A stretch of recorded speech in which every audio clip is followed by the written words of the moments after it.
Hi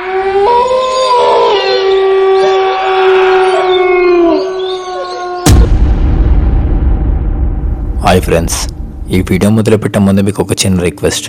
ఇంతవరకు ఈ వీడియోకి మీరు లైక్ చేయకపోతే దయచేసి ఒక లైక్ చేయండి. మీరు ఒక్క లైక్ చేయడం వల్ల ఈ వీడియో ఇంకొంతమందికి రీచ్ అవుతుంది. మీరు లైక్ చేస్తారని ఆశిస్తున్నాను. ఇక మన వీడియోలోకి వెళ్ళిపోదాం. నా పేరు రమేష్. మాది ఆంధ్రప్రదేశ్లోని కాలాపురం గ్రామం. నా చిన్నప్పటి నుంచి నేను పేదరికం నుండి పెరిగాను.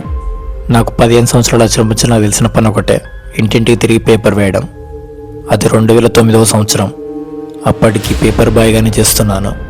నా పని ఏంటంటే పొద్దున 3 గంటలకు లేచి మెయిన్ రోడ్ మీదకి వెళ్ళాలి. అక్కడికి పేపర్ వ్యాన్ వస్తుంది. అక్కడి నుంచి పేపర్లు తీసుకొని ఆ పేపర్లు నేను ఇంటింటికి వేయాలి. ఉదయం 3 గంటలకు స్టార్ట్ అయ్యిన పని అయిపోవడానికి 7 అయ్యేది. నేను కేవలం మా ఊరు వాళ్ళకి పేపర్ వేసాను కాదు, పక్క ఉన్న 2 ఊర్లకు కూడా వేసేవాడిని. దానివల్ల డబ్బులు ఎక్కువ వచ్చేవి. ఇక నేను పేపర్ బాయ్గానే సెటిల్ అయిపోయాను. ఇక రోజు నాకు ఇదే పని కొనసాగుతూ ఉండేది. ఇక నా సైకిల్ పై మొత్తం 3 గ్రామాలు తిరిగేవాడిని. రమేష్ అంటే ప్రతి ఒక్కరికి న్యూస్ పేపర్ గుర్తొచ్చేది. ఇక కొత్తగా ఎవరైనా పేపర్ వేయించుకోవాలంటే రమేష్ని కలవాలన్న స్థాయికి వచ్చేసాను. నేను ఆ పని చేస్తున్న పంచలు నాకు డబ్బు విషయంలో ఎలాంటి సమస్యలు లేవు. కొన్ని రోజులకు నేను పెళ్లి చేసుకున్నాను. పేపర్ వేయడం వల్ల వచ్చిన డబ్బుతోనే నా భార్యను బాగా చూసుకునేవాడిని.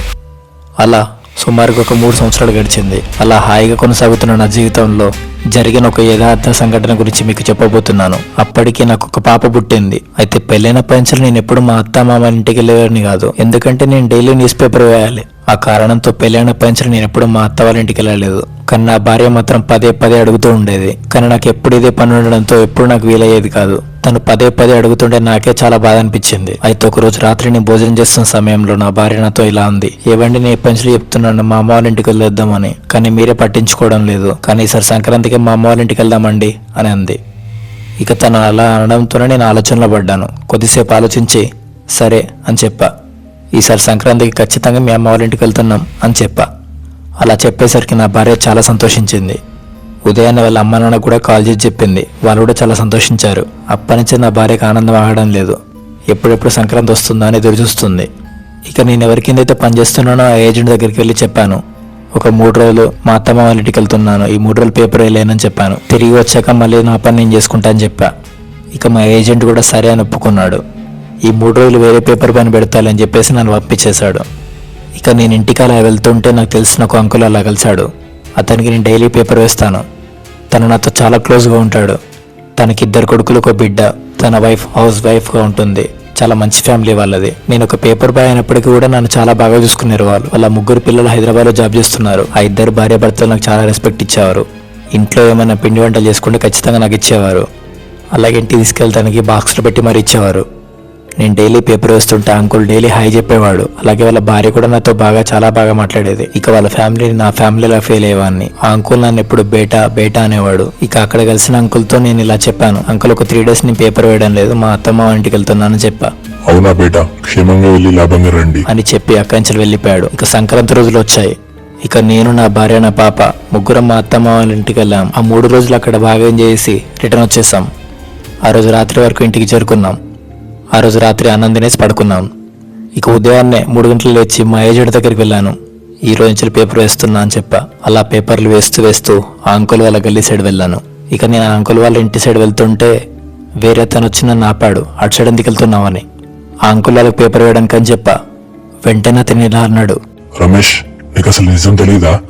ఆ అంకుల్ చనిపోయి 2 రోజులు అవుతుంది. ఈ విషయం నీకు తెలీదా? ఆ మాట వినేసరికి నా గుండె పలిగిపోయినంత అయింది. నా గొంతు నుంచి మాట రావడం లేదు.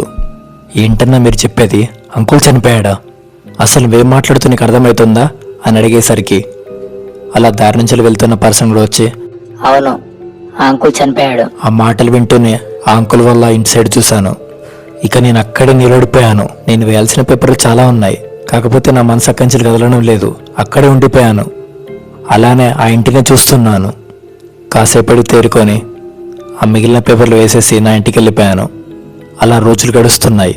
ఆ అంకుల్ వాళ్ళ ఏరియాకి వెళ్ళిన ప్రతిసారి వద్దు అనుకుంటే నా ఇంటి సైడ్ చూసేవాడిని. నేను వెళ్ళిన ప్రతిసారి అంకుల్ని తలుచుకొని ఆంటీ చాలా బాధపడేది. అలా ఇంకో 3 నెలలు గడిచాయి.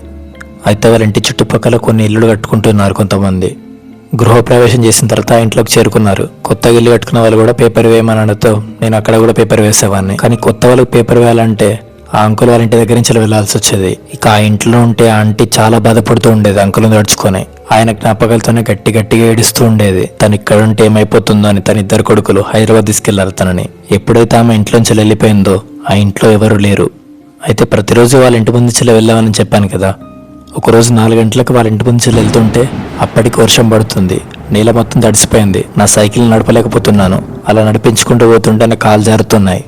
ఒకవైపు నేను తడుస్తున్నా, కానీ పేపర్ తడవకుండా వాటిపైన కవర్ వేశాను. అలా నడుస్తూ ఆ అంకుల్ వాళ్ళ ఇంటి దగ్గరికి చేరుకున్నాను. వాళ్ళ ఇల్లంతా చీకటిగా ఉంది. చుట్టుపక్కల కూడా ఎలాంటి లైట్ లేవు. అంతలో నాకు ఏదో సౌండ్ వినిపించింది. అరే, ఇంట్లో ఎవరు లేరు కదా, ఈ సౌండ్ ఎక్కడి నుంచి వచ్చిందని చూస్తున్నా. అక్కడ ఏదో కుక్క పడుకొని ఉంటుంది, దాని సౌండ్ వచ్చింది అనుకున్నా. కానీ మళ్ళీ శబ్దం వచ్చింది. ఈసారి కుక్క కాదు, డోర్ సౌండ్. ఆ ఇంట్లో ఒక్కో డోర్ ఓపెన్ అవుతుంది. ఆ శబ్దం నాకు స్పష్టంగా వినిపిస్తుంది. ఓ, ఆంటీ మళ్ళీ తిరిగి వచ్చేసి ఉంటుంది. అయినా ఇంట్లో వెలుగు లేదంటే లైట్ ఎందుకు వేసుకోలేదనుకున్నా. ఇక వెళ్ళి కొత్త ఇంటి దగ్గర పేపర్ వేసి రిటర్న్ వచ్చేసా. కరెక్ట్గా ఆ అంకుల్ వాళ్ళ ఇంటి ముందుకు చేరుకున్నా. అప్పటికి వర్షం మరింత పెరుగుతుంది. ఇక పేపర్స్ కూడా నడిస్తే చాలా ప్రాబ్లం అవుతుంది అనిపించింది. అలా ఆలోచిస్తున్నప్పుడే నాకు ఆ అంకుల్ వాళ్ళ ఇంటి సైడ్ దృష్టి పడింది.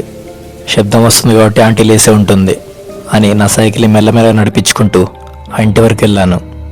వెళ్ళి డోర్ కొడదాం అనుకుంటుంటే ఆ డోర్ శబ్దం టక టక టక టక అని వచ్చింది. దానంతట అదే తెరుచుకుంది.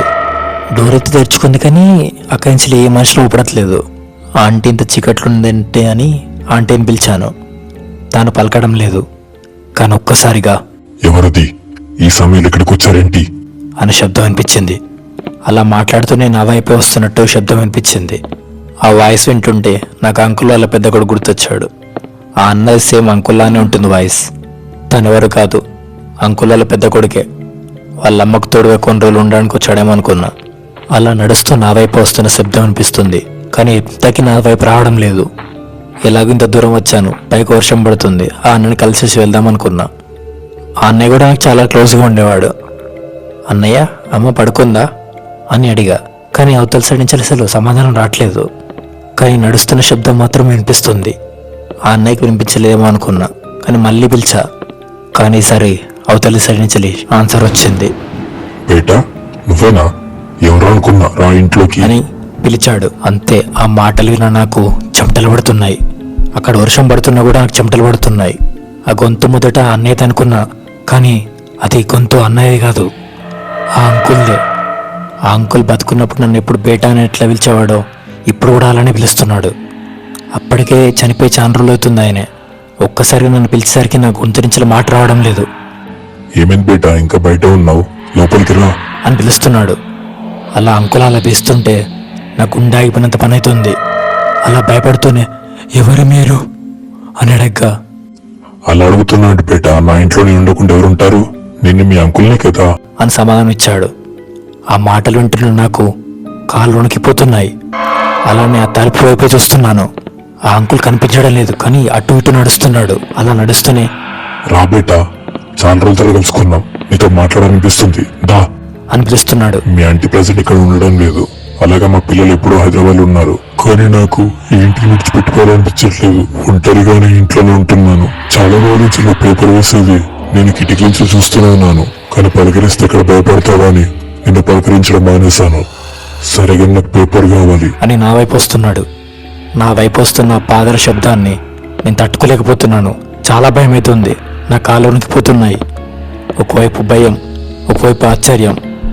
ఈ రెండింటిని తట్టుకోలేకపోతున్నాను నేను. అక్కడి నుంచి పారిపోవాలని చూస్తున్నాను, కానీ నా కాలు కదలడం లేదు. ఇక నాలో ఉన్న భయం మరింత ఎక్కువైంది. ఒళ్ళంతా చెమటలు పడుతున్నాయి, వెన్నులో వణుకు పుడుతుంది. భయంతో నాకేం చేయాలో కూడా అర్థం కావడం లేదు. అప్పటికే నా గొంతు ఎండిపోయింది. గట్టిగా అర్థం అనుకున్నా కూడా అరవలేకపోతున్నాను. బేటా, పేపర్ ఇవ్వు అని కూడా నా వైపు వస్తున్నాడు, కానీ నాకు కనిపించడం లేదు. అలా భయపడుతూనే గట్టిగా అరిచాను. నేను గట్టిగా అరిచేసరికి చుట్టుపక్కల వాళ్ళందరూ లేచారు. ఈ టైంలో ఎవరు అరిచాలో వాళ్ళకి అర్థం కాలేదు. అలా డౌట్గానే వాళ్ళందరూ అక్కడికి చేరుకున్నారు. ఆ అంకుల్ వాళ్ళ డోర్ ఓపెన్ చేసి ఉంది. ఆ డోర్ ముందే నేనున్నాను. వాళ్ళందరూ వచ్చేసరికి ఆ అంకుల్ ఆత్మ మాయమైపోయింది. అక్కడే నేను ఒక్కనే ఉన్నాను. ఆ చుట్టుపక్కల వాళ్ళందరూ నా దగ్గరికి చేరుకొని, రమేష్, ఏమైంది? అందుకే అంత గట్టిగా వచ్చావు? అయినా ఇక్కడేం చేస్తున్నావు అని అడుగుతున్నారు. నేను భయపడుతూనే అక్కడ జరిగిందంతా వాళ్ళకి వివరించాను. అలా భయపడుతున్నా నన్ను అక్కడి నుంచి కొద్దిగా దూరంగా తీసుకెళ్లారు. నా బాడీలో అప్పటికి చెమటలు పడుతున్నాయి. భయంతో వణుకుతున్నాను. అలా అప్పుడే ఒక పర్సన్ ఇలా చెప్పాడు. ఆ అంకుల్ చనిపోయిన పెంచలే ఎలాంటి శబ్దాలు రాలేదు, కానీ ఒక్క వారం రోజులుగా ఏదేదో శబ్దాలు వినిపిస్తున్నాయి. అర్ధరాత్రిలో ఎవరు నడుస్తున్నట్టు, గట్టి గట్టిగా అరుస్తున్నట్టు, ఏడుస్తున్నట్టు శబ్దాలు వినిపిస్తున్నాయి. వింత వింత శబ్దాలు వస్తున్నాయి. రాత్రి ఏంటంటే చాలు మాకు చాలా భయం అవుతుంది. మాకు ఆ ఇంటి వరకు చూడాలంటే భయం అవుతుంది. అలాంటి నువ్వు అక్కడ ఇంటి వరకు ఎందుకు వెళ్ళావు అని అడిగారు. అతనికి మళ్ళీ క్లియర్ ఎక్స్ప్లెయిన్ చేశాను. సరే, ఇక నుంచి ఈ ఇంటి దగ్గరికి రాకు అని చెప్పి ఎవరింటికి వారు వెళ్ళిపోయారు. తర్వాత రోజు నుండి ఆ కొత్త ఇంటి వాళ్ళకు పేపర్ వేయడం బంద్ చేశాను. కానీ ఇప్పటికీ అక్కడ జరిగిన సంఘటన నా మదిలో ఇప్పటికీ అలానే ఉంది. ఆ అంకుల్ చాలా మంచివాడే, కాకపోతే చనిపోయాడు కదా, అతన్ని చూసరికి నాకు చాలా భయం అవుతుంది. ఎంతైనా చనిపోయిన వాళ్ళు వస్తే ఎవరైనా భయపడాల్సిందే కదా, ఎంత క్లోజ్ అయినా కూడా. చూసారుగా, ఇది నా జీవితంలో జరిగిన భయంకర సంఘటన అని రమేష్ గారు మనతో షేర్ చేసుకున్నారు. సో ఫ్రెండ్స్, చూసారుగా, ఈ వీడియో మీకు ఎలా అనిపించింది? ఈ వీడియో మీకు నచ్చినట్టయితే ఒక లైక్ చేయండి. ఇలాంటి మరిన్ని హర్రర్ స్టోరీస్ కోసం మన ఛానల్ సబ్స్క్రైబ్ చేసుకోండి. ఇలాంటి సంఘటనలు మీ జీవితంలో ఎప్పుడైనా జరుగుంటే కింద ఉన్న నెంబర్కి వాట్సాప్లో మెసేజ్ చేయండి. తిరిగి తర్వాత వీడియోలో కలుద్దాం. Thank you. జై హింద్.